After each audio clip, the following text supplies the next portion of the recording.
নমস্কার বন্ধুরা, সনাতনী শ্রাবন্তী চ্যানেলে আরও একটি নতুন ভিডিওতে আপনাদের সকলকে জানাই স্বাগত। আজকের পর্বে আমরা জানব মহালয়া সম্বন্ধে।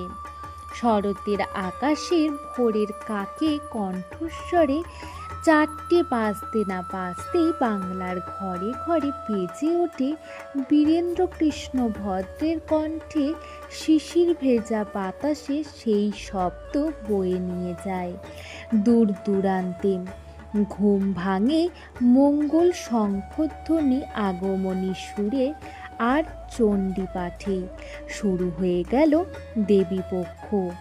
রেডিওতে মহিষাসুর মর্দিনীর অনুষ্ঠান শুনে যেন আগমনী সুরের ছোঁয়া লাগে। পিতৃপক্ষের অবসান আর দেবীপক্ষের সূচনাই হলো মহালয়া, পিতৃপুরুষদের প্রতি শ্রদ্ধা জানানোর দিন।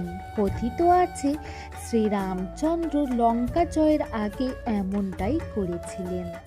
সেখান থেকেই আসে তর্পণের ভাবনা। তর্পণের মূল কথা হলো পিতৃদান।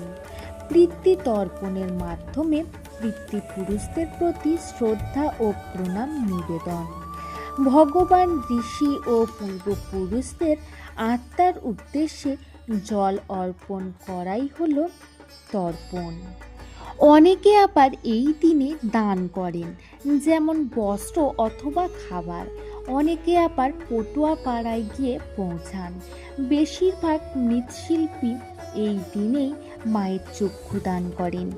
ব্রহ্ম মুহূর্তে ভোর 4টে মহালয়ার সূচনাতেই মায়ের চক্ষুদান করা হয়।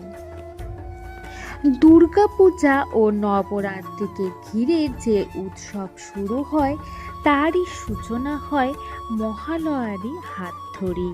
এই তিথির 7 দিনের মাথায় হয় বোধন। কোনো কোনো মতে এই দিনে দেবী দুর্গা তার সন্তানদের নিয়ে মর্তে আগমন করেন। অতীতের প্রতি শ্রদ্ধা, মহিষাসুর মর্দিনী, মাতৃবন্দনার সূত্রপাত ও উৎসবের আমেজ আর আশ্বিনের মাঠে কাশফুলের মেলা সব মিলিয়েই অসামান্য এক অনুভবের নামই মহালয়া। আজকের ভিডিওটি যদি ভালো লেগে থাকে তাহলে অবশ্যই লাইক, কমেন্ট এবং শেয়ার করে দেবেন এবং চ্যানেলটিকে সাবস্ক্রাইব করতে ভুলবেন না।